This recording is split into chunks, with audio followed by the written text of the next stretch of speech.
আইয়ুহাল্লাযীনা আমানু তুবু ইলাল্লাহি তাওবাতান নাসুহা। এ দুনিয়ার মুসলমান, তওবা করো, তো এমন তওবা করো যেটা আল্লাহ কোরআনে বলছেন তওবা নাসুহা করো। তওবা নাসুহার দ্বারা আমাদের ওয়াইজিনরা কিছু ভুল ব্যাখ্যা দিয়ে থাকেন, এই ভুল ব্যাখ্যার দিকে যাব না। তওবা নাসুহার একটা ব্যাখ্যা মুফাসসিরিন কেরাম করেছেন, তওবা নাসুহা বলা হয় দিল থেকে খাঁটি ভাবে তওবা করা, এমন ভাবে তওবা করা যে আগ্রহ, যে উদ্দীপনা, যতটুকু ভালোবেসে আপনি গুনাহটা করেছেন, যতটুকু মজার সাথে গুনাহটা করেছেন, ওই গুনাহটাকে ওই পরিমাণ ঘৃণা করতে হবে, এরপরে তওবা করতে হবে। এই তওবার নাম হলো তওবা নাসুহা। করতে রাজি আছেন তো ইনশাআল্লাহ?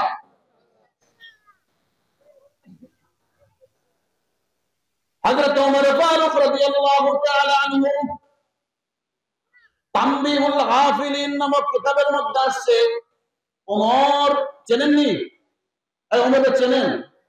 নাম শুনছেন না? নরম সাহাবী, গরম সাহাবী।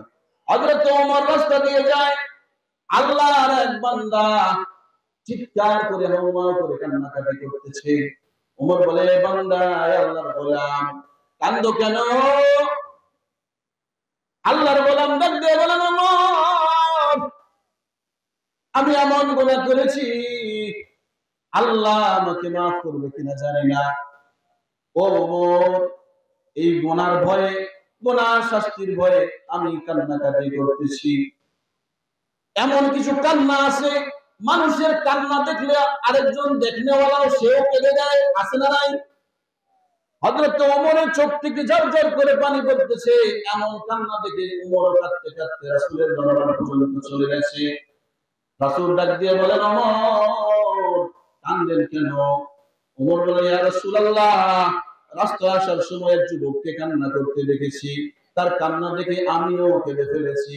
যান, যুবককে নিয়ে আসেন, কেন কান্না করে? যুবককে আল্লাহ রাসূলের দরবারে নিয়ে আসা হলো। আল্লাহ রাসূল ডাক দিয়ে বলতেছেন, এ যুবক,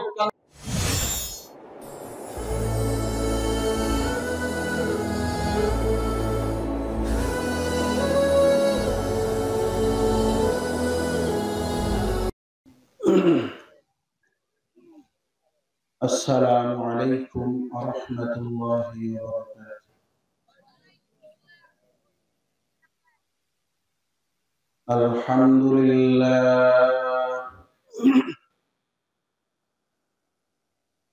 আলহামদুলিল্লাহিল্লাযী জাআলা আশ-শামসা ওয়াল কমারা বিহিসবান ওয়ান নাজমা ওয়াশ-শাজারা ইয়াসজুদান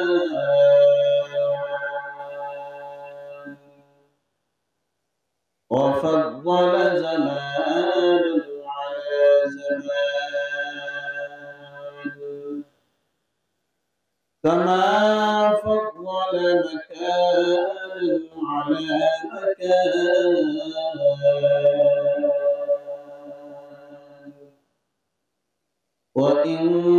وإنسان على إنسان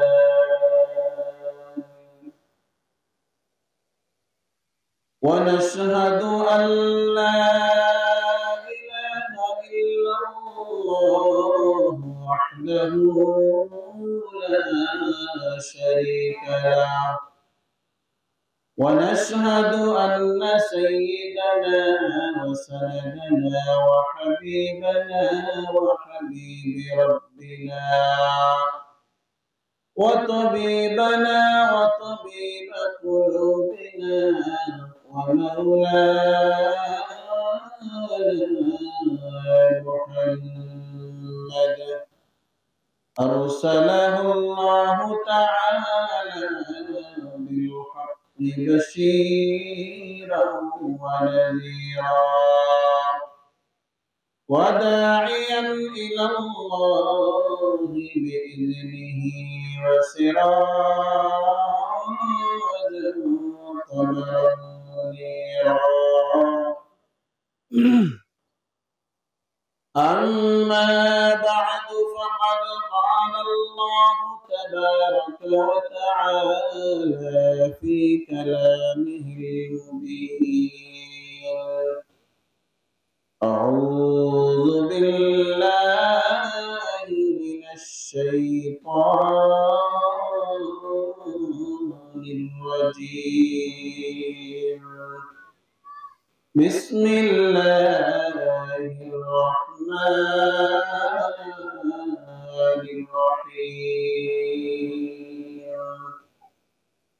يا أيها الذين آمنوا توبوا إلى الله توبة نصوحا وقال رسول الله صلى الله عليه وسلم التائب من الذنب كمن لا ذنب له وقال رسول الله صلى الله عليه وسلم كل بني آدم خطاؤون وخير الخطائين التوابون أو كما قال عليه الصلاة والسلام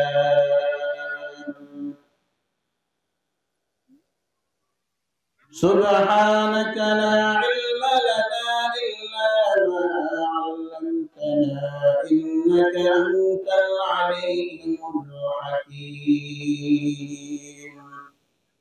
درود الشريف اللهم صل على محمد وعلى آل محمد كما صليت على إبراهيم وعلى آل إبراهيم إنك حميد مجيد اللهم بارك على محمد وعلى آل محمد كما باركت على إبراهيم وعلى آل إبراهيم إنك حميد مجيد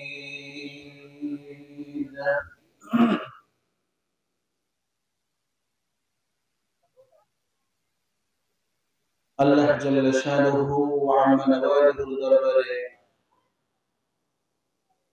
লাখ কোটি শুকর ও সুজুদ যে মহান তাবারক ওয়া তাআলা আপনাকে আমাকে উকিলপাড়া সলিমউদ্দিন খায়রুন্নিসা হাফিজিয়া মাদ্রাসা হাফেজ ছাত্রদের পাগড়ি প্রদান উপলক্ষে অধ্যকার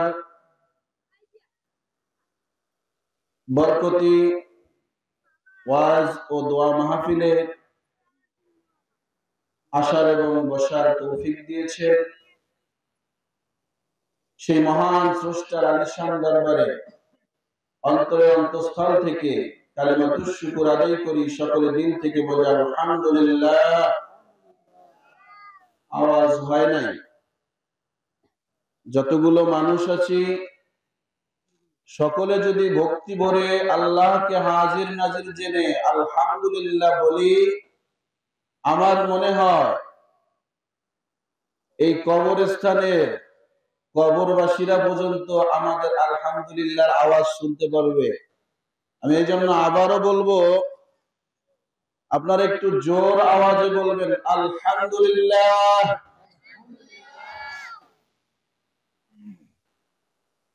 আজকের এই বরকতি মাহফিল আল্লাহ রাব্বুল আলামিন আপনাকে আমাকে উপহার দিয়েছেন। আজকের এই মাহফিলে প্রধান আলোচক যিনি, উনি আমার দাদা ওস্তাদ আলহাজ হযরত মাওলানা মুফতি আব্দুর রহমান কাসিমি দামাত বরকাতুহু বারাকাল্লাহু ফি হায়াতিক সকলে বলেন আমিন। মঞ্চে উপবিষ্ট আজকের এই মাহফিলের সভাপতি আমাদের শ্রদ্ধেয় মোহাম্মদ মকবুল হোসেন, বিশিষ্ট ব্যবসায়ী ও সমাজসেবক, যার অনেক অবদান আমার আলেম হওয়ার পিছনে আছে। তাদেরই ছায়াতলে বেড়ে উঠেছি। আজকের এই বরকতি মাহফিলের আহ্বান যিনি করেছেন অত্র মাদ্রাসার মুহতামিম সাহেব দামাত বরকাতুহু, হাফেজ মোহাম্মদ আসাদুজ্জামান দামাত বরকাতুহু, বারাকাল্লাহু ফি হায়াতি, সকলে বলেন আমিন। আমার সারতাজ, আমার ওস্তাদ, এমন একটা মাহফিল পেয়ে আপনারা খুশি নেবে যা, জোরে বলেন খুশি নেবে যা। আল্লাহ রাব্বুল আলামিন সকলকে কবুল করে না, যাকে কবুল করেন তাদেরকেই এ ধরনের বরকতি মাহফিলে বসার তৌফিক দেন। সুবহানাল্লাহ বলেন। এই মাহফিলে আসছি নেকি কুড়াইতে। অন্যান্য মাহফিলে আপনারা কি করেন আমি জানি না, কিন্তু আমার বয়ানে আমার সঙ্গে সাহিত্য হবে, কথা বলতে হবে ক্লাসের মতো। আমরা যেমন ক্লাস করি, ক্লাসে উভয় পক্ষে কথা বললে তাহলে উভয় পক্ষের সুবিধা হয়। আমি যা বলতেছি আপনারা বুঝতেছেন কিনা এটা আমার জানতে হবে না? হ্যাঁ, জানতে হবে। এই জন্য আপনারা একটু কথা বলবেন, হা হু বলেন, তাহলে বুঝবো যে আপনারা কিছু বুঝতেছেন। আর যদি হা হু কিছুই না বলেন, মনে করবো যে কবরস্থানের কবরবাসীদেরকে ওয়াজ শুনাইতেছি, তাতে কোনো ফায়দা হবে না।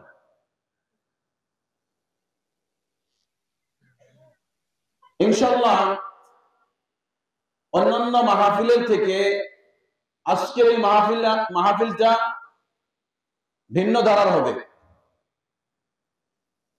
আপনারা যদি সময় দেন, ধৈর্য সহকারে বসেন, ইনশাআল্লাহ আমি আশাবাদী কিছু হলেও এখান থেকে নিয়ে যেতে পারবেন।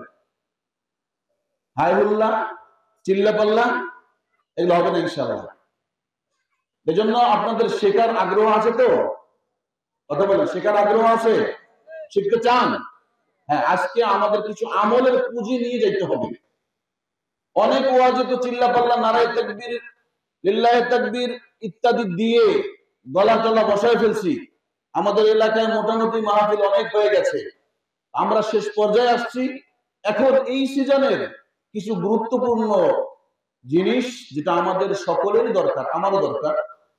দোয়া করবেন যেন আল্লাহ রাব্বুল আলামিন এই ধরনের কিছু নসিহত আমার মুখ থেকে বের করেন, যাতে আমরা ছোট বড় বক্তা শ্রোতা সবাই আমল করতে পারি। রাজি আছেন তো ইনশাআল্লাহ? এখনো যারা ঘরে বসে আছি, যে আমার ঘর থেকে আওয়াজ শোনা যাচ্ছে, অনুরোধ করব সকলেই মাহফিল, এই বরকতি মাহফিলে প্যান্ডেলে চলে আসুন। লস হবে না ইনশাআল্লাহ, লাভ হবে। আমাদের আলোচনা শুরু করতে পারি ইনশাআল্লাহ। হ্যাঁ,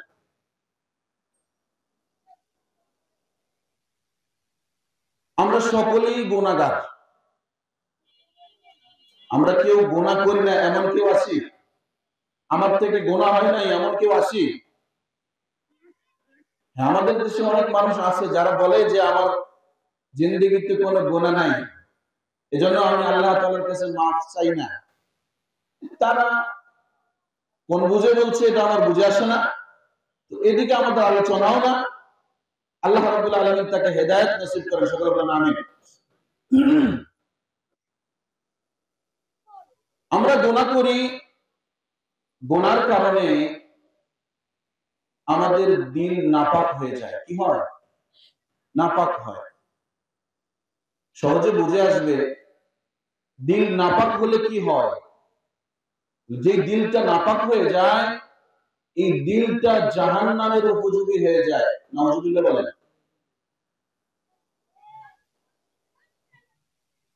এই যে দিলটা নাপাক হয়ে গেছে, এটাকে কি ফেলে দেব?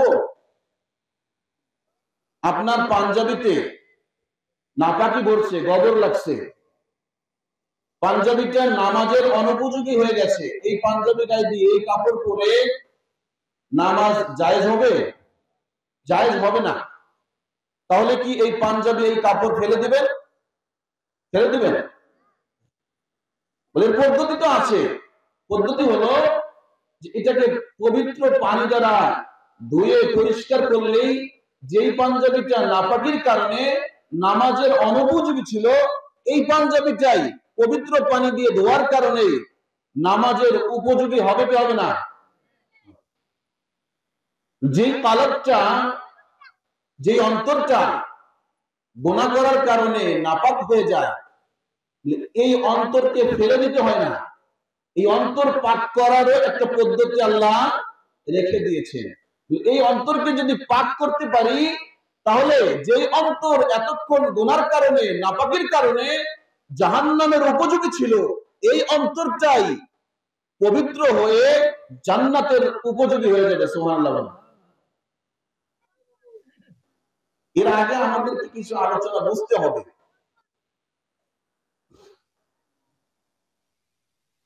প্রত্যেকটা মানুষ, আল্লাহ রাব্বুল আলামিন দুনিয়াতে যতগুলো মাখলুক সৃষ্টি করেছেন, এর মধ্যে শ্রেষ্ঠতম তিনটা জাতি আল্লাহ তাআলা সৃষ্টি করেছেন।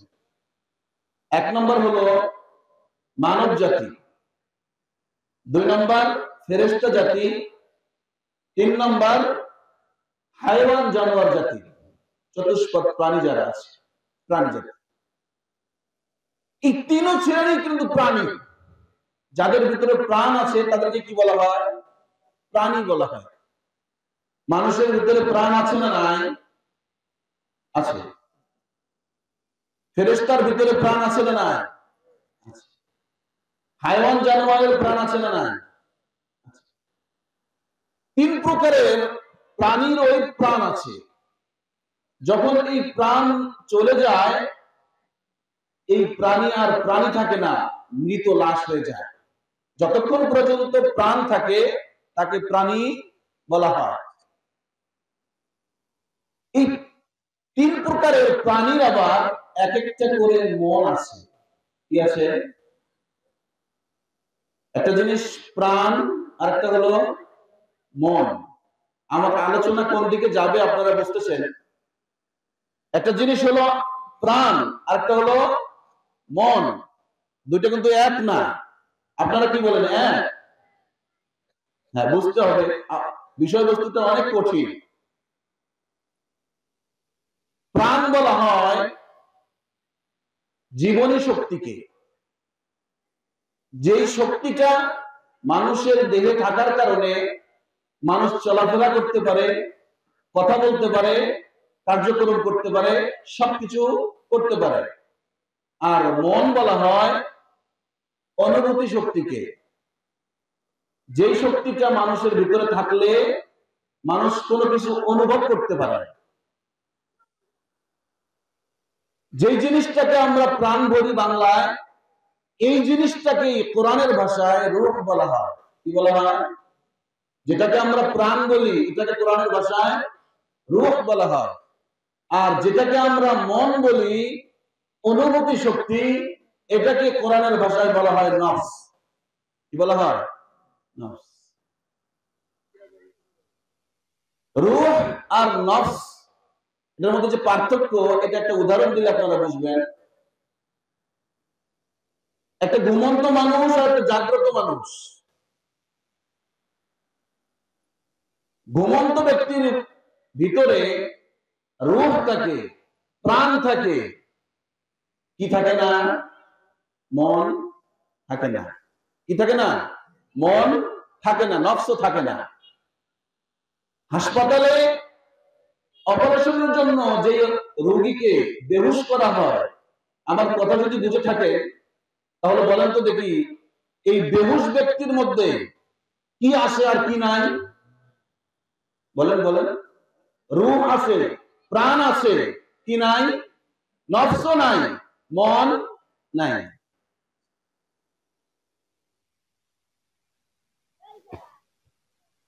মানুষের রূহ দুই প্রকার। কত প্রকার? একটা হলো ঊর্ধ্ব জগতের রূহ, আরেকটা হলো অধ জগতের রূহ। ঊর্ধ্ব জগতের যে রূপটা, এটা সাত আসমানের উপরে থাকে, কোনোদিন জমিনে আসে না।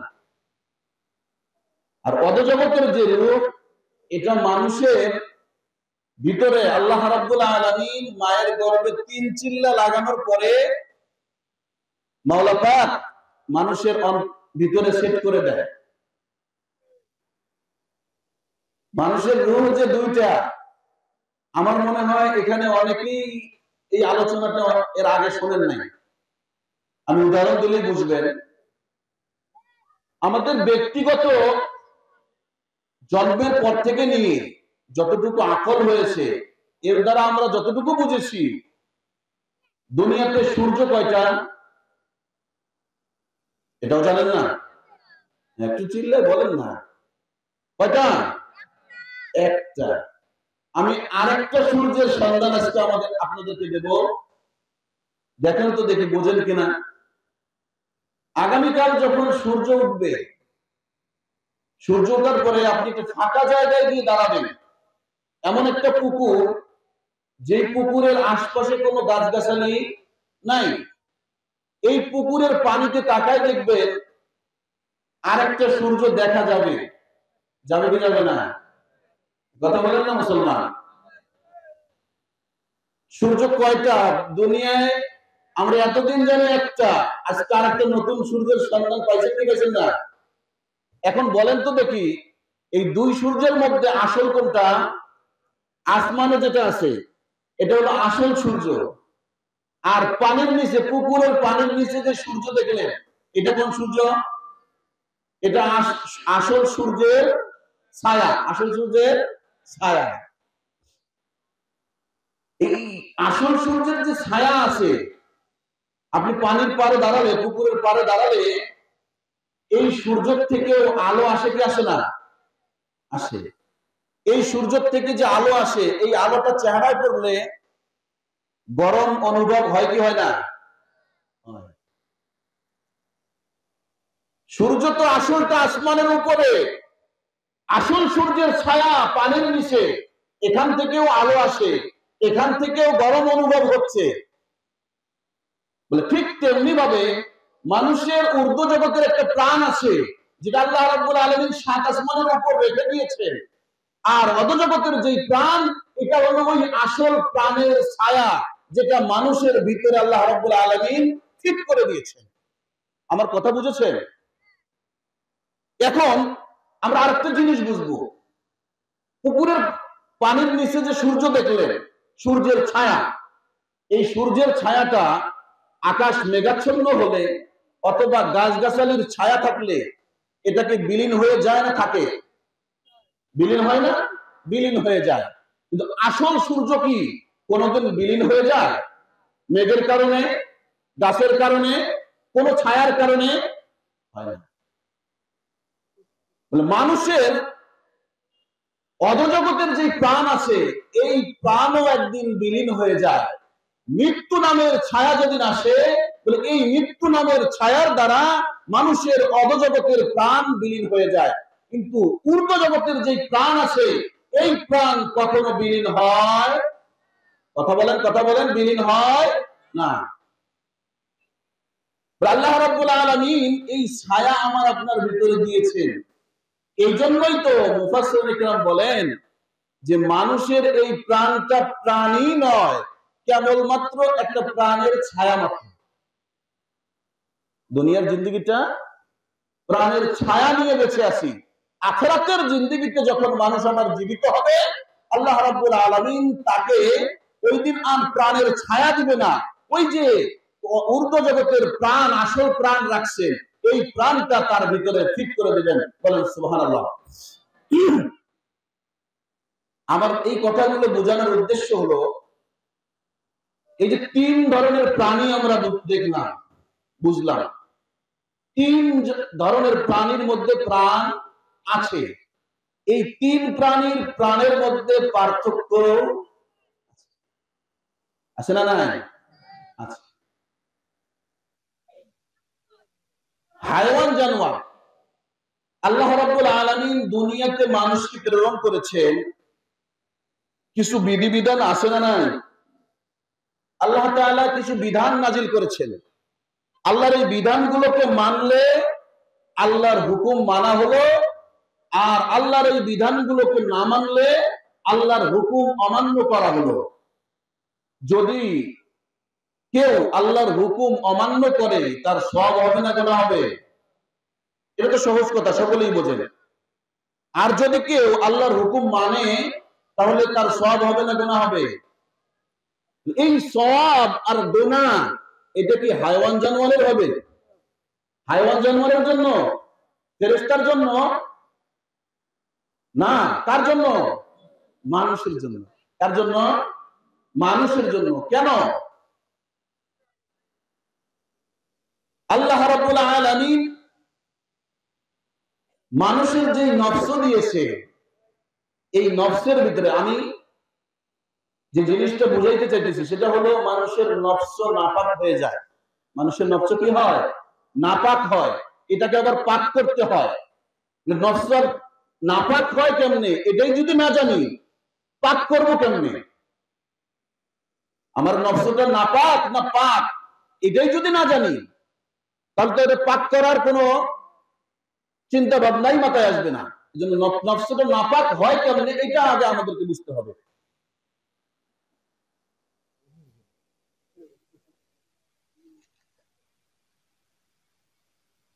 আল্লাহ রাব্বুল আলামিন আমাকে আপনাকে যে নফস দিয়েছেন, এই নফসের মধ্যে দুইটা গুণ আছে, যেই দুইটা গুণ অন্য কোন জাতিকে দেওয়া হয় নাই। আল্লাহ তাআলার আদেশ এবং নিষেধকে লঙ্ঘন করলে, অমান্য করলে গুনাহ হয় মানুষের। আল্লাহ তাআলার আদেশ এবং নিষেধ পালন করলে সওয়াব হয় মানুষের। কেন? আল্লাহ রাব্বুল আলামিন জানোয়ারকে যেই নফস দিয়েছেন, বলে জানোয়ার গুনার, এই জিনিসটা বুঝতে আরেকটা জিনিস আমাদেরকে বুঝতে হবে। আমরা যে গুনাহ করি, এই গুনার প্রত্যেকটা গুনার দুইটা ফলাফল। কয়টা ফলাফল? দুইটা। একটা হলো গুনার মজা, আর একটা হলো গুনার সাজা। বুঝে আসছে না?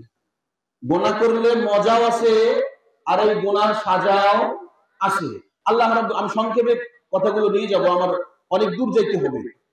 যেহেতু আমাদেরই মাহফিল, আমি হুজুরের কাছে সময় চেয়ে নিছি, আজকে কিছু হলেও আমাদেরকে নিয়ে যাইতে হবে এখান থেকে। রাজি আছেন তো ইনশাআল্লাহ? থাকবেন শেষ পর্যন্ত? না বিরক্ত হচ্ছেন? এই ভাঙা ভাঙা কথা বলছি, বিরক্ত হচ্ছেন না তো? হ্যাঁ, বোঝেন বোঝেন। এরপরে সুর কোথায় লাগে এটা আমরা দেবো ইনশাআল্লাহ।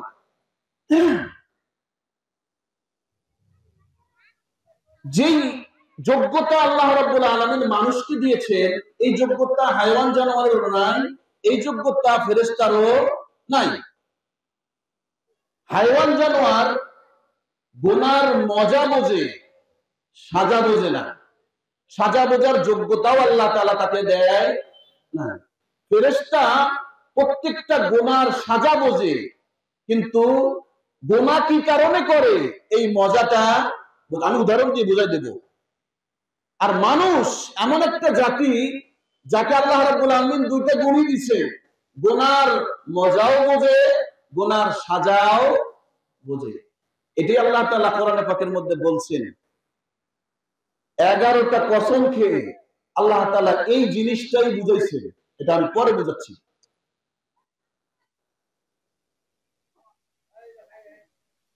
নারী পুরুষ বিবাহ ছাড়া মেলামেশা করা, বিবাহ ছাড়া নারী পুরুষের মিলন হওয়া, এটা গুনার কাজ না?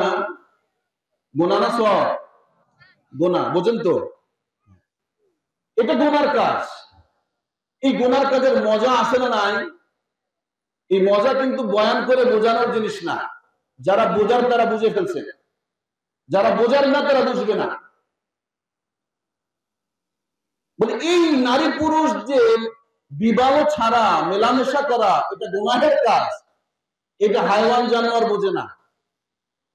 হায়াওয়ান জানোয়ার এর মজাটা বোঝে, কিন্তু এটা করলে যে আল্লাহর আখিরাতে শাস্তি দিবে, এই শাস্তির ভয়, এই সাজার ভয় তার নাই, এই সাজাটা বোঝার যোগ্যতাই তাকে দেওয়া হয় না। আর ফেরেশতারা কোন গুনার কি সাজা এটা জানে, নারী পুরুষ অবৈধ মেলামেশা করলে কি শাস্তি হবে এটা জানে, কিন্তু এটা মানুষ কেন করে, কোন মজায় করে, এটা তাদের যোগ্যতা নাই। এই কারণেই হাইওয়ান জানোয়ারের যেহেতু গুনার মজা বোঝার যোগ্যতা আছে, সাজা বোঝার যোগ্যতা নাই, এই জন্য তাদের জন্য আখিরাতের জাহান্নামের কোনো ব্যবস্থাও নাই। ফেরেশতাদের গুনার সাজা বোঝার যোগ্যতা আছে, মজা বোঝার যোগ্যতা নাই, এই জন্য ফেরেশতারা 1000 বছর নেক আমল করলেও তাদের বেহেশতের কোনো ফয়সালা নাই। মানুষ এমন একটা জাতি যে যার ভিতরে আল্লাহ রাব্বুল আলামিন গুনাহের মজা বোঝার যোগ্যতাও দিবেন, গুনার সাজা বোঝার যোগ্যতাও দিবেন। এই জন্যই আল্লাহ রাব্বুল আলামিন মানুষকে শ্রেষ্ঠ মাখলুক হিসেবে দুনিয়াতে ঘোষণা দিয়ে দিয়েছেন। আল্লাহু আকবার বলেন। আরো একটু আওয়াজ করে বলতে হবে আল্লাহু আকবার। আপনার আওয়াজে যেন যারা এখনো বাড়িতে ঘুমাচ্ছে তারা যেন মনে করে এখানে কিছু হইতেছে, তারা যেন মনে করে এখানে কিছু হইতেছে, আমি মিস করতেছি, তারা যেন ছুটে আসে ময়দানে। সকলে চিৎকার দিয়ে বলেন আল্লাহু আকবার। এখন একটু এখন বুঝে আসছে তো আল্লাহ রাব্বুল আলামিন এই জিনিসটাই বুঝাইতেছেন। কোরআন পাকের মধ্যে সবচেয়ে বেশি কসম আল্লাহ তাআলা সূরা শামসের মধ্যে করেছেন। বিসমিল্লাহির রহমানির রহিম। ওয়াশ-শামসি ওয়া দুহাহা ওয়াল কমারি ইযা তালাহা ওয়ান নাহারি ইযা জাল্লাহা والليل إذا يغشاها والسماء وما بناها والأرض وما طحاها ونفس وما سواها فألهمها فجورها وتقواها قد أفلح من زكاها وقد خاب من دساها الله أكبر। আল্লাহ রাব্বুল আলামিন কোরআনে পাকের মধ্যে সবচেয়ে বেশি কসম খেয়ে বলেছেন রাসূলুল্লাহ। কয়টা কসম খেয়েছেন? 11টা কসম। কয়টা? 11টা কসম আল্লাহ তাআলা খেয়েছেন। কি কি কসম খেয়েছেন এটা আগে আমরা জানি। আল্লাহ বলতেছেন ওয়াশ-শামসি ওয়া দুহাহা। আল্লাহ বলেন সূর্যের কসম খেয়ে বলতেছি, হে মুসলমান, সূর্যের কসম খেয়ে বলতেছি, সূর্যের আলোর কসম খেয়ে বলতেছি, সূর্য যে রৌদ্র তোমাদেরকে দিয়েছে রৌদ্রের কসম খেয়ে বলতেছি, চাঁদের আলোর কসম খেয়ে বলতেছি, আসমান রাত্রের কসম খেয়ে বলতেছি, দিনের কসম খেয়ে বলতেছি, আসমানের কসম খেয়ে বলতেছি, আসমান যে বানাইছে তার কসম খেয়ে বলতেছি, জমিনের কসম খেয়ে বলতেছি, জমিন যে বিছায়া দিয়েছে এই বিছানাওয়ালার কসম খেয়ে বলতেছি। সর্বশেষ আল্লাহ তাআলা বলতেছেন, এ মুসলমান, এ মানুষ, তুমি এখনো বুঝতে পারো নাই এতগুলো কসম আমি খাইলাম, এরপরেও তোমার যখন জ্ঞান ফিরে আসতেছে না, তোমার টনক নড়তেছে না, আমি আল্লাহ তোমার কসম খেয়ে বলতেছি, তাও বুঝো না। আল্লাহ বলেন তোমার নফসটাকে যে আল্লাহ বানাইছেন, আমি আল্লাহ আমার নিজের কসম খেয়ে বলতেছি। আল্লাহু আকবার বলেন। মুফাসসিরিন কিরাম এখানে লেখেন ওয়াশ-শামসি ওয়া দুহাহা ওয়াল কমারি ইযা তালাহা। এখানে যারা আরবি ভাষায় একটু হলেও লেখাপড়া করেছেন তারা বোঝেন আল্লাহ রাব্বুল আলামিন কসম করেছেন। কসম করার তো কোনো দরকার ছিল না, এরপরেও কসম করতেছেন কেন? আমাকে আপনাকে এই জিনিসটার গুরুত্ব বোঝানোর জন্য। আল্লাহ রাব্বুল আলামিন বলতেছেন সূর্যের কসম, ওয়াশ-শামসি, সূর্যের কসম মা'রিফা, ওয়া দুহাহা, সূর্যের আলোর কসম মা'রিফা, ওয়াল কমারি ইযা তালাহা, মা'রিফা ব্যবহার করেছেন। ওয়ান নাহারি ইযা জাল্লাহা ওয়াল লাইলি ইযা ইয়াগশাহা ওয়াস সামাই ওয়া মা বানাহা ওয়াল আরদি ওয়া মা তাহাহা। প্রত্যেকটার মধ্যে আল্লাহ তাআলা মা'রিফা ব্যবহার করেছেন। শেষে এসে করতেছেন ওয়া নাফসিন, কি বলছেন? ওয়া নাফসিন নাকিরা। মা'রিফা এর অর্থ হলো অনির্দিষ্ট, যা কিছু আছে অনির্দিষ্ট করে কসম করলাম। শেষ পর্যায়ে এসে বলতেছেন বান্দা তোমার কসম করে বলতেছে ওয়া নাফসিন নাকিরা। নাকিরা মানে হলো এখানে নির্দিষ্ট বস্তুর ফায়দা দিবে, যে তুমি বান্দা তোমার জন্য আমি কসম করতেছি। আল্লাহ কেমন জানি ডাক দিয়ে বলতেছেন এ মাসউদ তোর কসম করে আমি বলতেছি, এ আব্দুর রহমান তোর কসম করে আমি বলতেছি, এ আব্দুর রহিম তোর কসম করে আমি বলতেছি, এ রহিমা তোমার কসম করে বলতেছি, এ কারিমা এ খালেদা তোমার কসম করে বলতেছি, এখনো তুমি ফিরে আসো, এখনো আমি জিনিসটা বুঝাইতেছি। কি কসম করছেন? এরপরেও মানো না, তোমার নফসটাকে যে আল্লাহ বানাইছে তার কসম খেয়ে বলতেছি ফাআলহামাহা ফুজুরাহা ওয়া তাকওয়াহা। মানুষকে আমি দুইটা গুণ দিয়েছি, দুইটা শক্তি দিয়েছি, যেই দুইটা শক্তি হাইওয়ান জানোয়ারকে দেওয়া হয় নাই, যেই দুইটা শক্তি ফেরেশতাদেরকে দেওয়া হয় নাই, যেই দুইটা শক্তি কেবলমাত্র মানুষকে দিয়েছি। বলে ফাআলহামাহা ফুজুরাহা, সে গুনার কাজও করতে পারবে নেকির কাজও করতে পারবে। আল্লাহু আকবার বলেন। আল্লাহ রাব্বুল আলামিন প্রথমে গুনার কাজ করার কথা বলছেন, যে গুনার কাজ করতে পারবে, এরপরে বলছেন নেকির কাজ করতে পারবে। গুনার কাজও করতে পারবে, নেকির কাজও করতে পারবে। আগে গুনার কথা বললেন, পরে নেকির কথা বলছেন। মানে বান্দা যদি গুনাহ কইরা ফেলো এরপরে তুমি কি করো? নেকি করো। কেননা তোমার ভিতরে যোগ্যতা দুইটা আছে। গুনাহ অনেক করে ফেলছি, আমি আগেই বলছি আমরা সকলেই গুনাহগার, আমরা সকলেই গুনাহগার। গুনাহ ছাড়া এমন কেউ এখানে নাই। গুনাহ হয়ে গেছে, এই জন্য আল্লাহর রহমত থেকে নৈরাশ হওয়া যাবে না। এরপর আল্লাহ রাব্বুল আলামিন বলতেছেন কাদ আফলাহা মান যাক্কাহা ওয়া কাদ খাবা মান দাসাহা। এটা হলো মাকসাম আলাই। আল্লাহ কেমন জানি বুঝাইতেছেন ওয়াশ-শামস ওয়াশ-শামসি, হে বান্দা আমি সূর্যের কসম খাইছি। কাদ আফলাহা মান যাক্কাহা, আরবি কায়দা হলো, আরবি নিয়ম হলো প্রত্যেক কসমের পরে মাকসাম আলাই আসবে।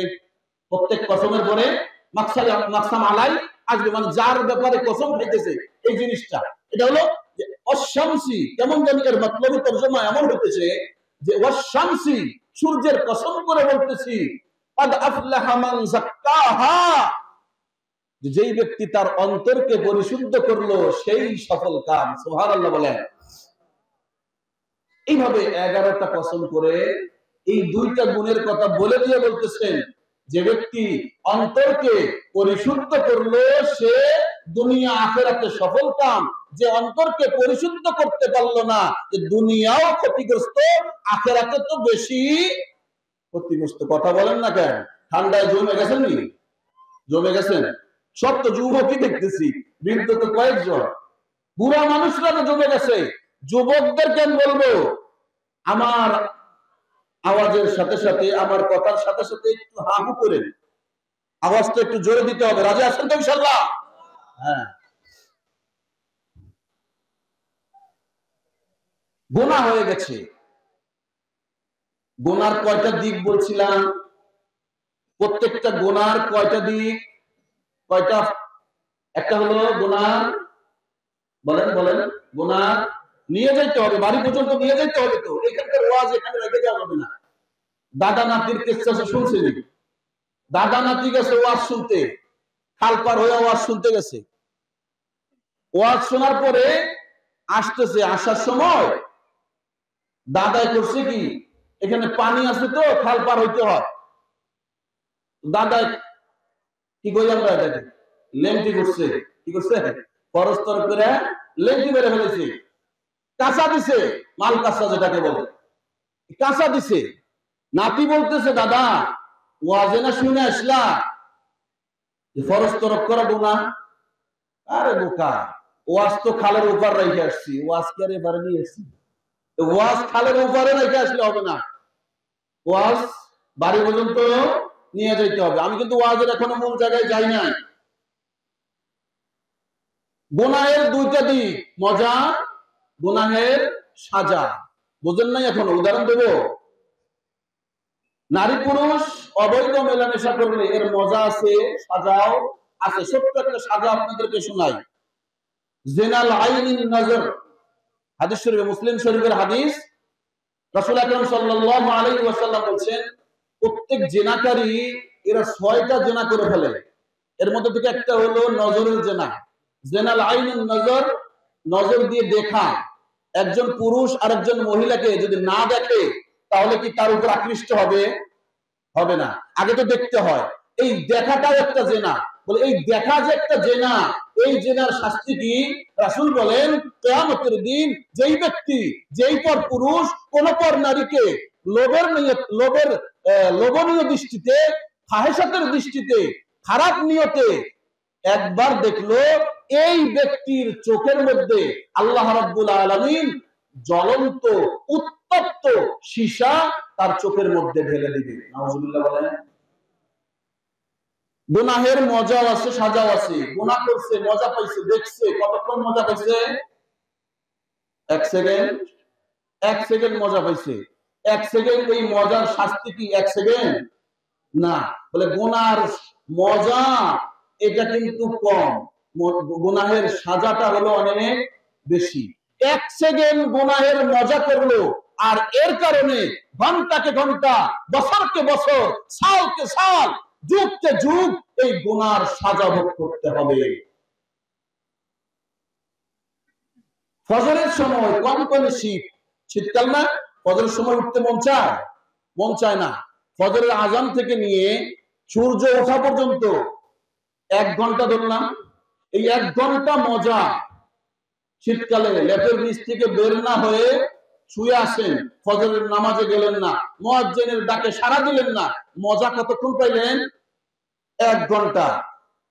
এই নামাজটা কাজা করার কারণে যদি আপনি পরবর্তীতে কাজা আদায়ও করেন, তারপরেও জাহান্নামে জ্বলতে হবে কতক্ষণ? 1 হুকবা।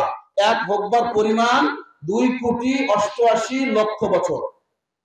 নাউজুবিল্লাহ বলেন। জোরে বলেন না মুসলমান, নাউজুবিল্লাহ। শাস্তির, গুনাহের মজা পাইলেন 1 ঘন্টা, সাজা কতক্ষণ? 2,88,00,000 বছর। মুসলমান এখনো কি নামাজ কাজা করবেন? নামাজ কাজা করবেন? আজকের থেকে এরাদা করে নেই যে আজকের থেকে 5 ওয়াক্ত নামাজ কাজা করব না। আল্লাহকে হাত উঠায় দেখাই কি কে রাজি আছি? আল্লাহ তাআলা সকলকে কবুল করেন, সকল বলেন আমিন।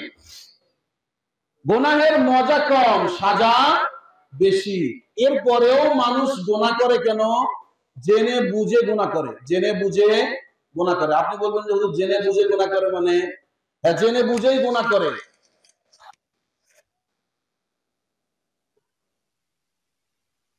যে ব্যক্তি সুদ খায়, এই ব্যক্তি কি জানে না সুদ খাওয়া গুনাহ? কথা না বললে মনে করবো সবাই সুদ খায়। যে ব্যক্তি সুদ খায়, এ ব্যক্তি জানে কি জানে না যে গুনাহ? জানে, এরপরেও সুদ খাওয়া বাদ দিছে না, সুদ খেতেছে। যে ব্যক্তি 31st নাইটে গেছে না, 31st নাইট, 31শে ডিসেম্বর গেছে না, 31st নাইটে ডিজে গান বাজাইছে, এ কি জানে না যে ডিজে গান বাজানো গুনাহ? এরপরে বাজাইছে কি বাজাইছে না? বাজাইছে। মাটি কাঁপাইছে না? মাটি কাঁপাইছে। মানুষ জেনে বুঝেই গুনাহ করে, মানুষ জেনে বুঝেই গুনাহ করে। কেন? ওই যে নফসের মধ্যে 2টা গুণ দেওয়া আছে। কয়টা? গুনাহও করতে পারবে, নেকিও করতে পারবে। জেনে বুঝেই মানুষ গুনাহ করে। 31st নাইট বোঝেন মুসলমান, যুবকরা বোঝে, বুড়ারা বুঝবেন না। 31st নাইট বোঝেন না? এটা কি আমাদের মুসলমানদের কৃষ্টি কালচার? বলেন বলেন, মুসলমানদের? সংক্ষেপে বলতেছি, এটা খ্রিস্টানদের কৃষ্টি কালচার। খ্রিস্টানরা তাদের একটা দেবতা ছিল। আপনার যদি বিশ্বাস না হয়, বলবেন যে হুজুর ছোট মানুষ, আপনার কথা আমার বিশ্বাস হয় না, তো আপনি আপনার গুগল ওস্তাদ আছে, গুগল, মুফতি গুগল সাহেব, গুগল ইন্টারনেটে সার্চ দেন, জানুস লেখেন। কি লিখবেন? জানুস, JANUS, JANUS, জানুস লিখে গুগলে সার্চ দেন যে মুফতি গুগল সাহেব, আপনি বলেন তো দেখি জানুসকে। গুগল সাহেব আপনাকে পুরা ইতিহাস, হিস্টোরি সব বলে দেবে। জানুস কি? জানুস হলো খ্রিস্টানদের একটা দেবতার নাম, যার মাথা হলো দুইটা। আপনি জানুস লিখে সার্চ দেওয়ার সাথে সাথেই দেখবেন দুই মাথাওয়ালা একটা মূর্তি আসছে। এই দুই মাথাওয়ালা মূর্তিটা খ্রিস্টানরা পূজা করত যখন ডিসেম্বরের 31 তারিখ আসতো, রাত 12টার আগে সামনের মুখের দিকে পূজা করত। পূজা করে যে আমরা যে 1 বছর অতিবাহিত করলাম আপনার কৃপায়, আপনার দয়ায়, আপনি দয়া করেছেন, এই জন্যই আমরা ভালো থাকতে পেরেছি। নাউজুবিল্লাহ বলেন না? ভালো রাখার মালিককে, জোরে বলেন, ভালো রাখার মালিককে।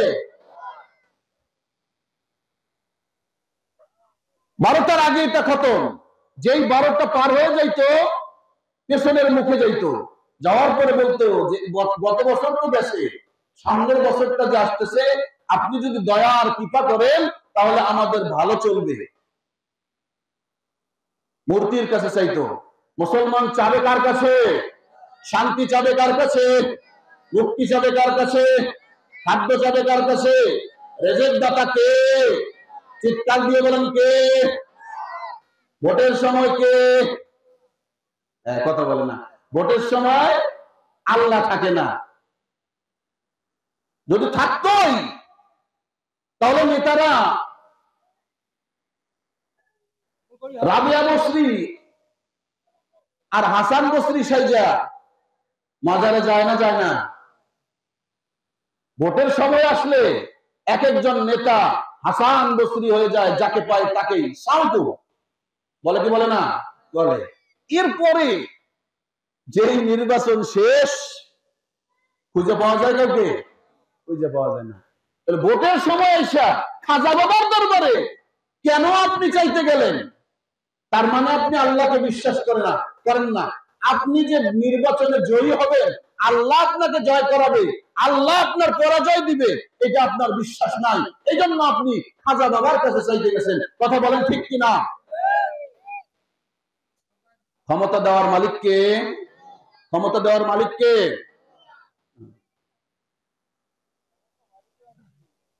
যাই হোক,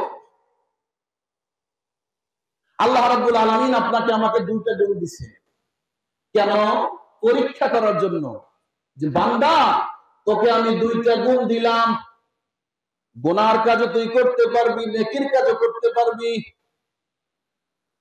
গুনার মজা বোঝার যোগ্যতা আমি তোমাকে দিয়েছি, গুনার সাজা বোঝার যোগ্যতাও আমি তোমাকে দিয়েছি। ও বান্দা, তুমি গুনার মজা পেয়ে জাহান্নামের দিকে যাও, তোমার আত্মাটাকে নাপাক করো, নাকি গুনার সাজার ভয়ে তোমার আত্মাটাকে পবিত্র করে জান্নাতের দিকে যাও? এটা পরীক্ষা করার জন্য তোমাকে আমি দুইটা যোগ্যতা দান করেছি। আল্লাহু আকবার বলেন। দুইটা যোগ্যতা দিবেন। কিসের জন্য? পরীক্ষা করার জন্য। পরীক্ষা, এখান থেকে একটা জিনিস আমাদের প্রশ্ন আসে, হুজুর পরীক্ষা তো আমরা দুনিয়াতে দেখি, পরীক্ষার্থীর যোগ্যতা যাচাই করার জন্য পরীক্ষা নেয়। পরীক্ষক স্যার, পরীক্ষার্থী ছাত্র। স্যার তার ছাত্রের যোগ্যতা কতটুকু হয়েছে, পুরা বছরটা পড়ার পরে তার যোগ্যতা কি পরিমাণ আসলো, এটা যাচাই করার জন্য পরীক্ষা নেয়, নাকি বলেন? আল্লাহ তাআলা কি মানুষের যোগ্যতা সম্পর্কে জানেন না? প্রশ্ন আসে কি আসে না? স্যারে ছাত্রের যোগ্যতা সম্পর্কে অবগত নয়, বিদায় পরীক্ষা নিয়ে তাকে জানতে হয় যে আমার এই ছাত্রের যোগ্যতা কি পরিমাণ হলো।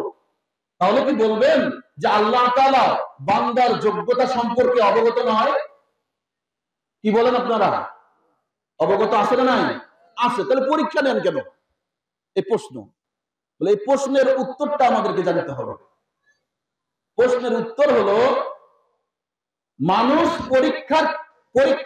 পরীক্ষার্থীর যোগ্যতা যাচাইয়ের জন্য পরীক্ষা নেয়, আর আল্লাহ রাব্বুল আলামিন পরীক্ষার্থীর যোগ্যতা যাচাইয়ের জন্য, নিজে জানার জন্য পরীক্ষা নেন না।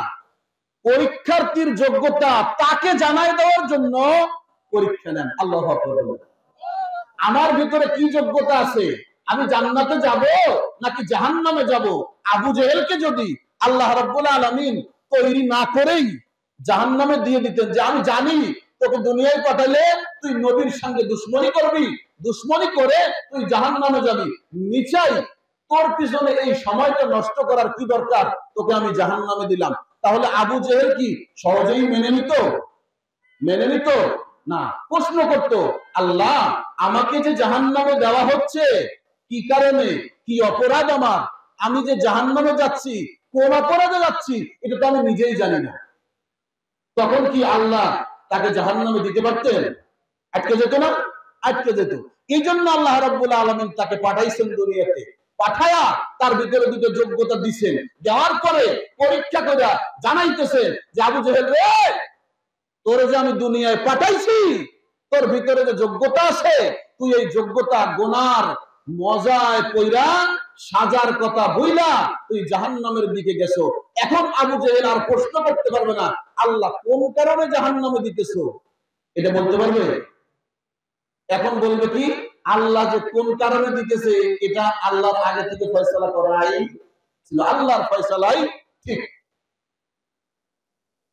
এই জন্য 31st নাইটে যারা দোল তাবলা বাজাইছেন তারা কি কাজটা ঠিক করেছেন? আরো করব। 31st নাইট পালন করা মানে খ্রিস্টানদের অনুসরণ করা। আমরা মুসলমানদের কৃষ্টি কালচার এটা নয়। মুসলমানদের কৃষ্টি কালচার হলো রাসূলের ইতাআত করা, রাসূলের অনুসরণ করা। কোন খ্রিস্টান, কোন ইহুদি, কোন বেধর্মীদের অনুসরণ করা কোন মুসলমানদের কৃষ্টি কালচার হতে পারে না। কথা বলেন ঠিক কিনা?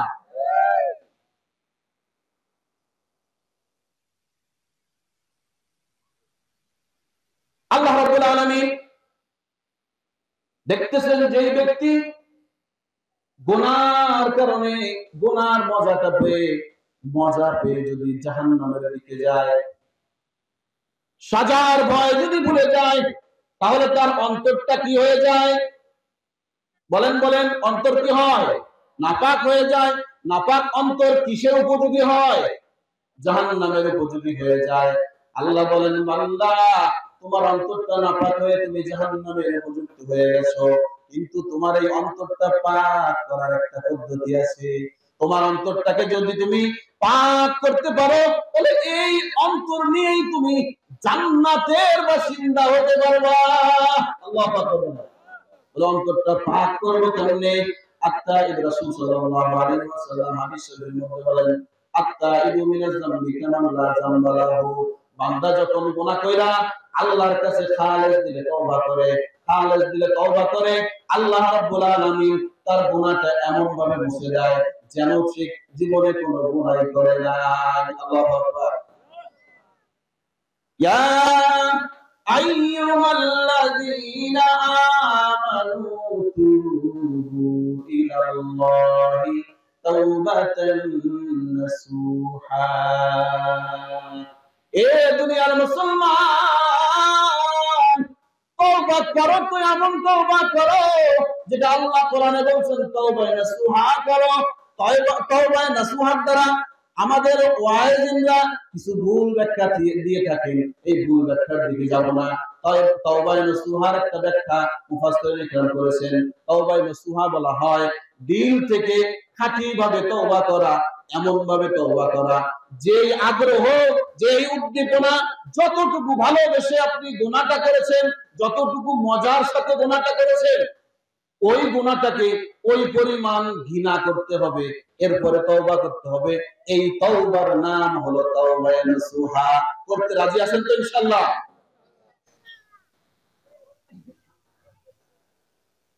হযরত ওমর ফারুক রাদিয়াল্লাহু তাআলা আনহু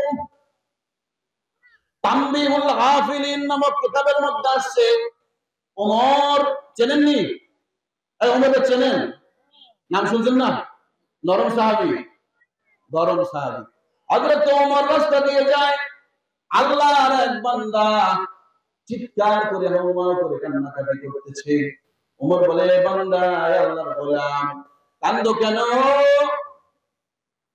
আল্লাহর গোলাম ডাক দিয়ে বলেন, ওমর, আমি এমন গুনাহ করেছি, আল্লাহ আমাকে মাফ করবে কিনা জানি না।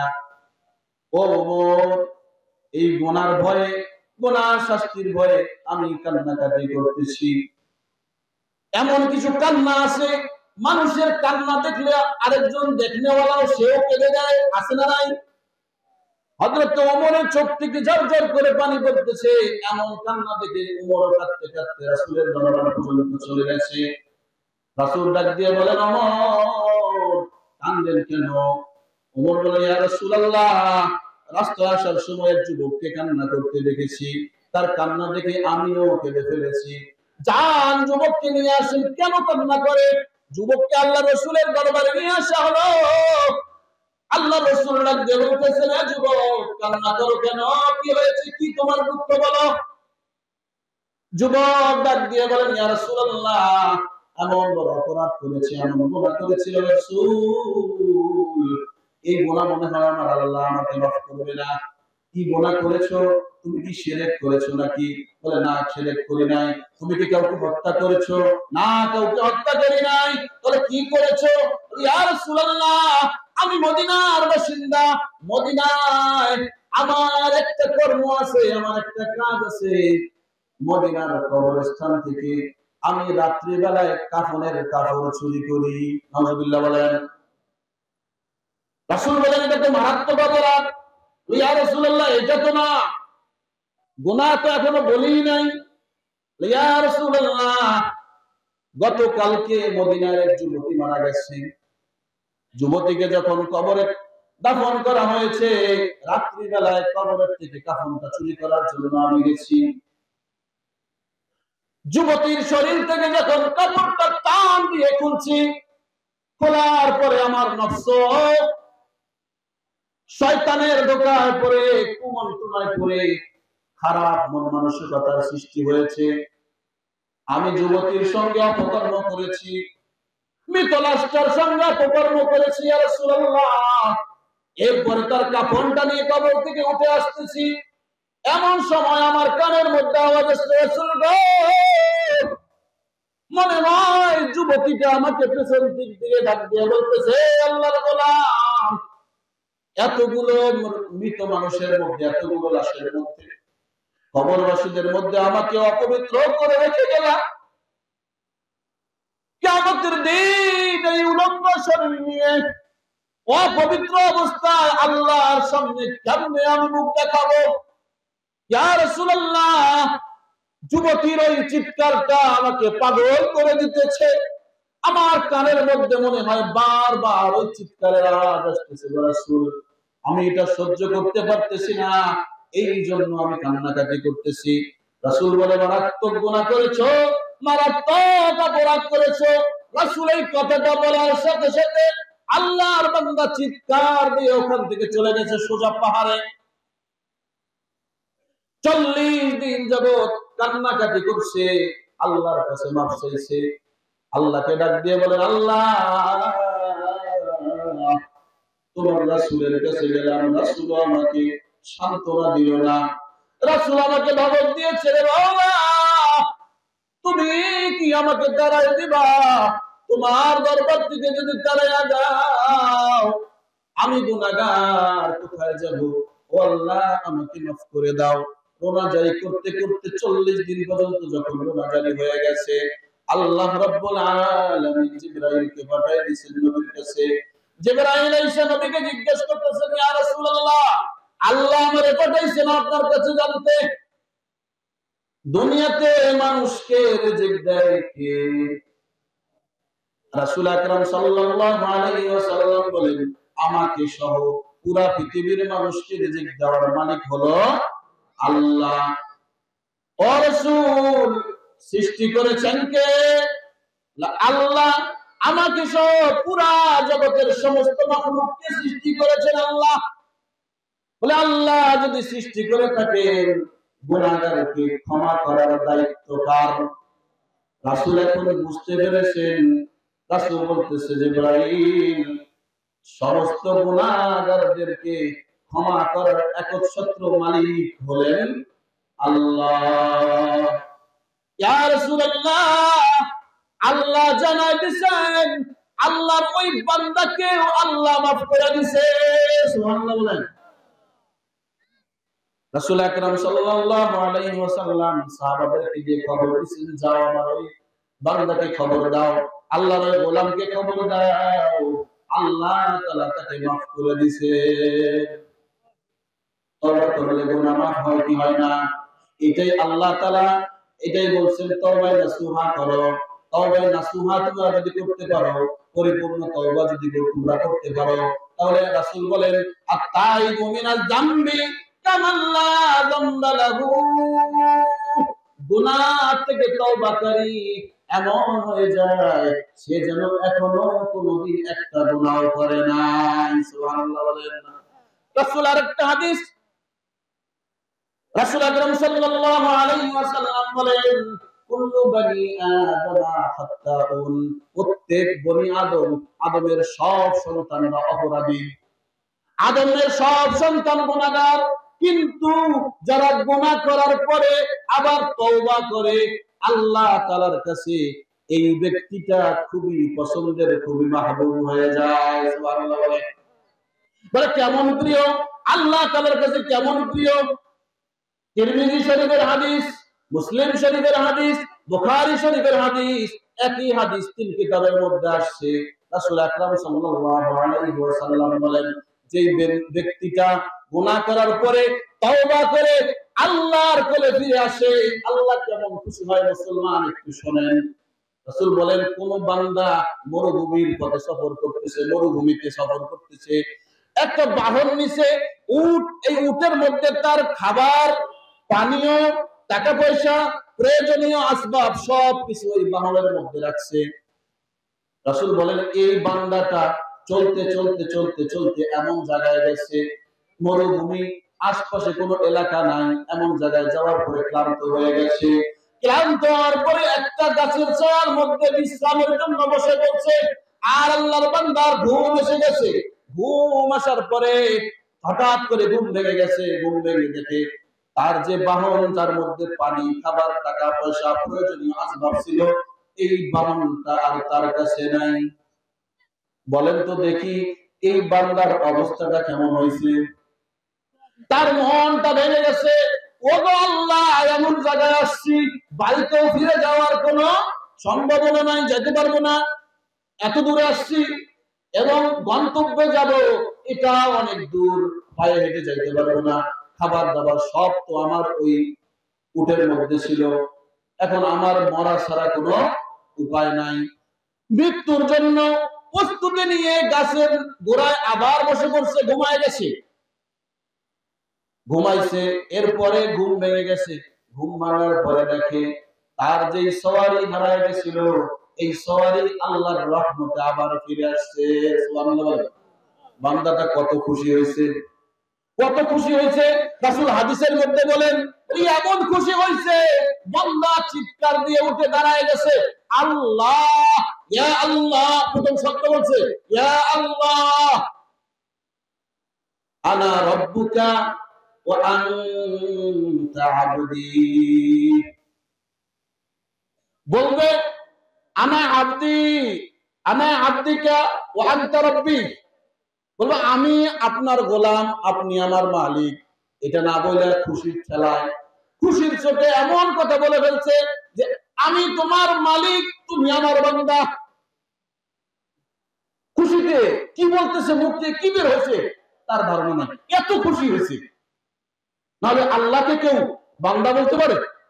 আল্লাহকে কেউ বান্দা বলে? বান্দা বলে ফেলছে।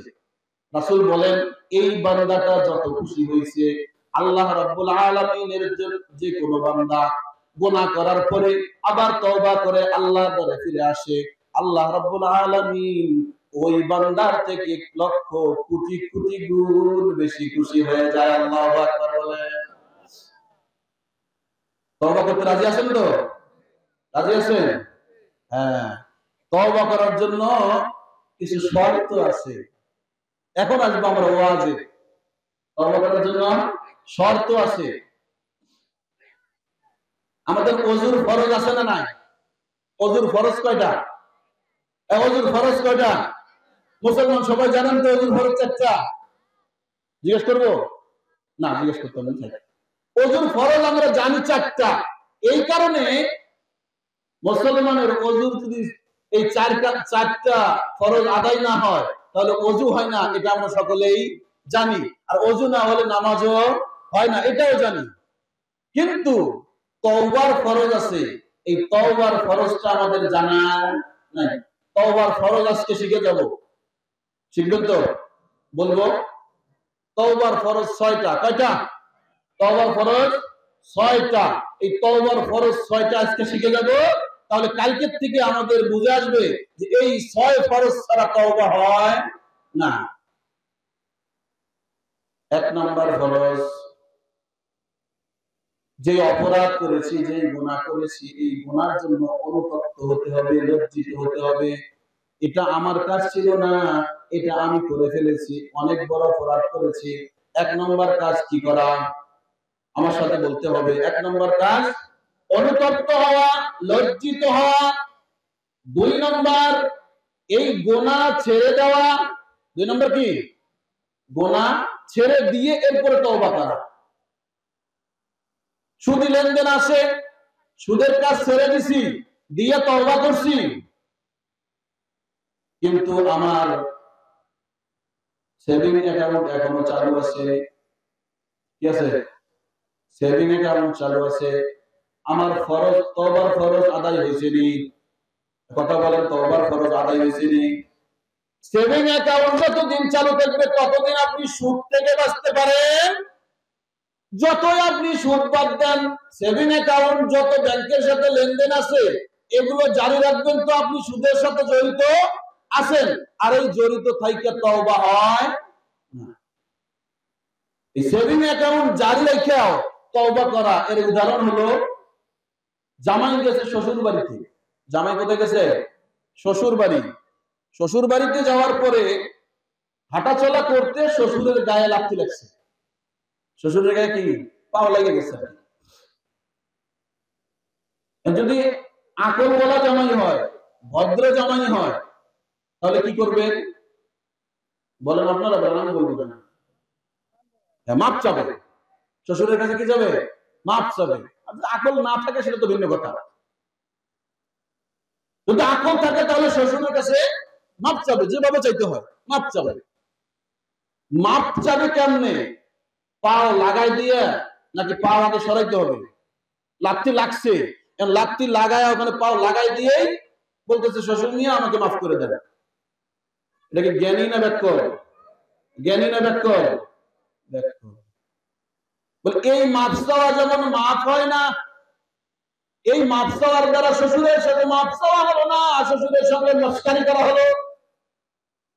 পাও লাগাই দিয়ে খেতেছে শ্বশুর আমাকে মাফ করেন, এটা যেমন মস্কারি।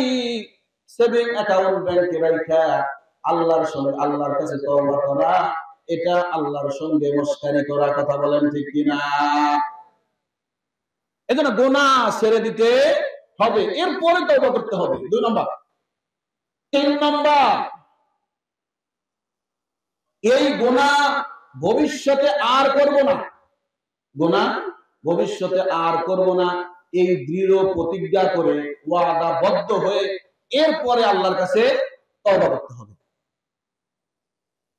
4 নম্বর, যেই ইবাদতগুলোর কাজা আদায় করা যায়, এই ইবাদতগুলোর কাজা আগে আদায় করতে হবে, এরপরে আল্লাহর কাছে মাফ চাইতে হবে। যেমন ফজরের নামাজ পড়ি নাই, এর কাজা আদায় করার সুযোগ আছে না নাই? ফজরের নামাজ আদায় করি নাই, এখন আল্লাহর কাছে তওবা করতেছি, আল্লাহ জিন্দেগিতে আর ফজরের কাজা করব না। আল্লাহ মাফ করবে নি? তওবা হবে নি? হবে না। ফজরের আগে কাজা আদায় করেন, এরপরে আল্লাহর কাছে মাফ চান, আল্লাহ তওবা করতেছি, আর নামাজ কাজা করব না। 4 নম্বর গেল। 5 নম্বর, কোন মুসলমানের হক যদি নষ্ট করে থাকেন, হক আদায় করতে হবে, এরপরে তওবা করতে হবে। কারণ 1 টাকা মেরে খাইছেন, 1 টাকা পরিশোধ করতে হবে, এরপরে তওবা করতে হবে। কারণ 1 হাত জায়গা মেরে নিছেন, এই 1 হাত জায়গাটাকে বুঝাই দিতে হবে, এরপরে তওবা করতে হবে। কাউকে অপমান করেছেন, কারো ইজ্জতের উপর আঘাত করেছেন, এই ব্যক্তির কাছে আগে মাফ চাইতে হবে, তারপরে আল্লাহর কাছে তওবা করতে হবে। বাবা মাকে কষ্ট দিবেন, বাবা মার কাছে আগে মাফ চাইতে হবে, এরপরে তওবা করতে হবে। ভাইকে কষ্ট দিবেন, ভাইয়ের কাছে আগে মাফ চাইতে হবে, এরপরে তওবা করতে হবে, না হলে তওবা কবুল হবে। বুঝে আসছে আমার কথা? হক আগে আদায় করতে হবে। আমাদের সমাজে এই হক নষ্ট করার খুবই একটা পায়তারা চলতেছে, কথা বলেন ঠিক কিনা? হক নষ্ট করার যে একটা প্রতিযোগিতা চলতেছে। দোকানে গেছে, দোকানদারের কাছে 10 টাকার মাল নিছে, 10 টাকার মাল নিয়ে টাকা দিছে, টাকা দেওয়া ভুলে দোকানদার দিছে 10 টাকার নোট, দোকানদার মনে করছে 50 টাকার নোট দিছে, আর 40 টাকা ফেরত দিছে, নিয়ে চলে আসছে। তার হক পেলেন? হক নষ্ট হয়েছে কি হয় নাই? হয়েছে। আপনি কারো গাড়িতে উঠছেন, গাড়িতে উঠে যাইতেছেন, 4 জন যাত্রীর ভাড়া নিতেছেন ড্রাইভার, আপনি মাঝখান দিয়ে পলায় চলে গেছেন, ভাড়া দিলেন না, কার হক মাইরা খেলেন? 10 টাকা দিয়ে বড়লোক হয়ে যাবেন? এই 10 টাকা ভাড়া দিয়ে বড়লোক হয়ে যাবেন? কথা বলে না, মানে সবার ভিতরে এটা আছে মনে হয়। যে কথা বলবেন না, আমি মনে করবো তার ভিতরে এটা আছে। যার ভিতরে যা আছে মনে করতে হবে, আজকে এই বরকতি প্যান্ডেল থেকে তওবা করে এরপরে যাব। রাজি আছেন ইনশাআল্লাহ? কি লাভ? লাভও আছে, লাভও জানাতেছে। হক আদায় করে এরপরে তওবা করতে হবে। 6 নম্বর হলো আল্লাহ তাআলার কাছে কাকুতি মিনতি করে, রোনাজারি করে এরপরে তওবা করতে হবে। কান্নাকাটি এমন ভাবে করতে হবে যেমন ছোট বাচ্চার খিদা লেগে গেছে। ছোট্ট বাচ্চা, মাসুম বান্দার, মাসুম বাচ্চার খিদা লেগেছে, মুখে কিছু বলতে পারে না, মা কাজ করতেছে ব্যস্ত, বাচ্চাকে কোলে নেওয়ার মতো সুযোগ নাই।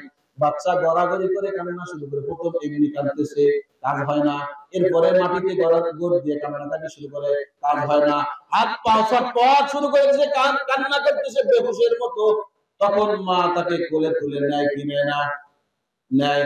আমার আপনার গুনাহ হয়ে গেছে, আল্লাহর কাছে নরমালি কান্না দিলে হবে না। কান্না না আসলে কান্নার ভান করতে হবে, কান্না আসাইতে হবে, এরপরে আল্লাহর কাছে মাফ চাইতে হবে। তখন আল্লাহ তাআলা মাফ করে দিবেন। এই 6টা ফরজ আদায় করে যদি তওবা করতে পারি, তাহলে আমার তওবা কবুল হবে। আর আমার তওবা কবুল হবে, যেই বান্দার তওবা কবুল হলো, এই বান্দাকে আল্লাহ রাব্বুল আলামিন 4টা পুরস্কার দিবেন। কয়টা পুরস্কার? কথা বলেন, কয়টা পুরস্কার দিবেন? 4টা পুরস্কার। 4 পুরস্কার, ভালো করে শুনেন। 4 পুরস্কার। 1 নম্বর হলো আত-তাইবু হাবিবুল্লাহ, তওবাকারী আল্লাহর হাবিব হয়ে যায়। সুবহানাল্লাহ বলেন না? আরবিতে দোস্ত, বন্ধু বোঝানোর জন্য অনেক কয়টা শব্দ আছে।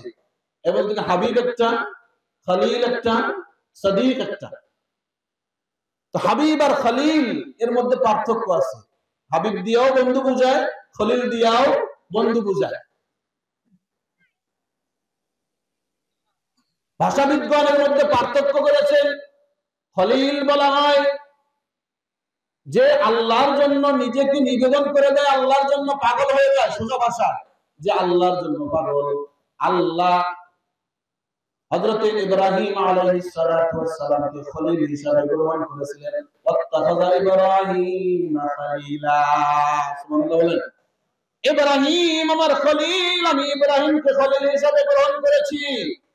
আর হাবিব বলা হয় আল্লাহ তাআলা যার জন্য পাগল হয়ে যায়, আমার রাসূল আল্লাহর হাবিব, সুবহানাল্লাহ বলেন। হযরত ইব্রাহিম আল্লাহর জন্য পাগল ছিল, এই জন্য আল্লাহ উপাধি দিয়েছেন খলিল। আর আল্লাহ স্বয়ং আমার নবীর জন্য পাগল, এই জন্য নবীর উপাধি হলো হাবিব। বুঝাচ্ছে? রাসূল বলতেছেন, আমার যেই বান্দা সঠিকভাবে তওবা করবে, এই তওবাকারী বান্দা আল্লাহর হাবিব হয়ে যায়। আল্লাহর হাবিব হওয়ার জন্য রাজি আছেন ইনশাআল্লাহ? 2 নাম্বার পুরস্কার হলো আত-তাইবু মিনাজ যামবি কামাল্লা যামবালা। তওবাকারী ব্যক্তি, তওবাকারী বান্দা সমস্ত গুনাহ থেকে পবিত্র হয়ে যায়, সবকিছু ধুয়ে মুছে সাফ। 3 নাম্বার হলো ইন্না ইবাদি লাইসা লাকা আলাইহিম সুলতান। আল্লাহ কোরআনে বলছেন, এ শয়তান, আমার বান্দাকে ডানে থেকে বামে থেকে উপর থেকে নিচ থেকে যত দিক থেকে তুমি ধোঁকা দিতে চাও দাও, কিন্তু আমার বান্দার মালিক তুমি হতে পারবে না, আমার বান্দার বন্ধু তুমি হতে পারবে না। যেই বান্দা তওবা করবে, এই বান্দার দায়িত্ব আমি আল্লাহ নিয়ে নিব। সুবহানাল্লাহ বলেন। 4 নাম্বার, এই কথাটা বলে আমি শেষ করব। 4 নাম্বার হলো তওবাকারী, এটা শেষ পুরস্কার। তওবাকারী বান্দা মৃত্যুর আগে জান্নাত দেখে দেখে মৃত্যুবরণ করবে। সুবহানাল্লাহ। আওয়াজ নাই? কে কে জান্নাত দেখে দেখে মরতে চায়? হাত উঠান। এটা আল্লাহ তাআলা বলে দিয়েছেন, তওবাকারী বান্দা যে ঈমান আনার পরে নিজের ঈমানের উপর অটল থাকবে, খালেস ভাবে তওবা করবে, সেই বান্দাকে আল্লাহ তাআলা ফেরেশতা নিযুক্ত করে ফেরেশতাদেরকে দিয়ে জান্নাতের চিত্র এমনি দেখাবে, জান্নাতের চিত্র দেখায় দেখায় বান্দার মওত হবে। সুবহানাল্লাহ বলেন। ইন্নাল্লাযীনা ক্বালু রাব্বুনাল্লাহু সুম্মা ইসতাকামু তাতানাজ্জালু আলাইহিমুল মালায়েকা। কোরআনে পাকের মধ্যে আল্লাহ বলতেছেন, আমার ওই বান্দার মওতের আগে তাতানাজ্জালু আলাইহিমুল মালায়েকা, ফেরেশতাদেরকে আমি ফেরেশতাদের দলকে আমি পাঠাবো। তারা এসে বান্দার কাছে বসবে, তাকে সাহস দিবে। তাতানাজ্জালু আলাইহিমুল মালায়েকা আল্লা তাখাফু ওয়া লা তাহজানু। এ বান্দা, তোমার কোনো ভয় নাই। এখানে খাউফ আর হযন শব্দ নিয়ে আসছে। খাউফ দিয়ে ভয় বোঝায়, হযন দিয়েও ভয় বোঝায়। উলামায়ে কেরাম এখানে আছে, আমার দাদা ওস্তাদ, এনাদের সামনে কথা বলার যোগ্যতা আমার নাই। আমি একটু সময় বেয়াদবি করতেছি, 5 মিনিট সময় নিয়ে শেষ করে দেব ইনশাআল্লাহ। খাউফ আর হযন, খাউফ হলো সামনের ভয় বোঝায়, হযন হলো পেছনের ভয়। একটা বান্দা যখন মারা যায়, সামনে তার কি জাহান্নাম হবে না জান্নাত হবে, ফেরেশতারা তার সঙ্গে কি ব্যবহার করবে, এই একটা ভয় থাকে না থাকে না? থাকে। আর একটা ভয় হলো আমার সন্তান সন্ততি রেখে গেলাম, তাদের অবস্থা কি হবে। দুইটা ভয়। ফেরেশতারা বলতেছেন লা তাখাফু ওয়া লা তাহজানু, তোমার কোনো সামনের চিন্তাও নাই, সামনের ভয়ও নাই, পেছনের ভয়ও নাই, সব কিছুর দায়িত্ব আমরা নিয়ে নিলাম। তাতানাজ্জালু আলাইহিমুল মালায়েকাতু আল্লা তাখাফু ওয়া লা তাহজানু ওয়া আবশিরু বিল জান্নাহ। তারপরে সুসংবাদ দেয়, তোমাকে ওই জান্নাতের সুসংবাদ দিতেছে। এই যে জান্নাতের চিত্র দেখাইতেছে, এই জান্নাতের সুসংবাদ দিতেছি, যেই জান্নাতের ওয়াদা তোমার সঙ্গে করা হয়েছিল, তুমি এই জান্নাতের চিত্র দেখতে দেখতে মরবা। কারা কারা জান্নাতের চিত্র দেখতে চান? আল্লাহু আকবার, হাত উঠান। জান্নাতের চিত্র দেখাবে, এরপরে বলবে যে বান্দার একটা ভয় থাকবে। জান্নাতের চিত্র দেখলো, জান্নাতে কি একাই থাকবো নাকি? বলে না, ফেরেশতারা বলবে আমরা তোমার সাথে থাকবো। কোন কোন তাফসীরের কিতাবের মধ্যে আসছে 5000 ফেরেশতা তার সাথে থাকবে। কত?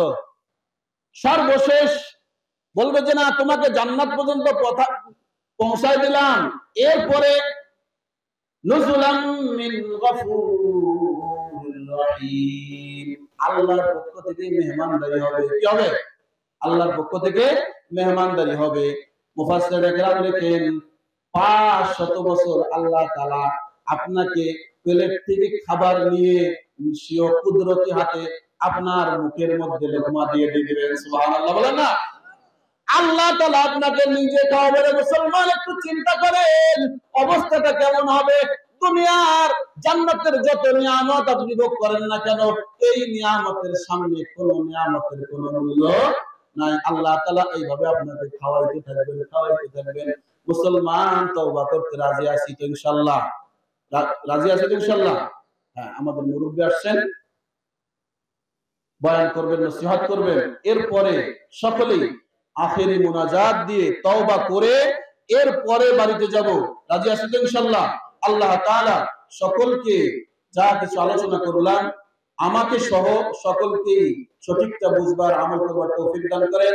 আমার জন্য দোয়া চাই, আমার পিতামাতার জন্য দোয়া চাই, আমার ওস্তাদদের জন্য দোয়া চাই। সকলে দোয়া করবেন আল্লাহ তাআলা যেন দুনিয়ার আনাচে কানাচে দ্বীনের জন্য কবুল করেন। আলহামদুলিল্লাহি রাব্বিল আলামিন। আসসালামু আলাইকুম ওয়া রাহমাতুল্লাহি ওয়া বারাকাতুহু।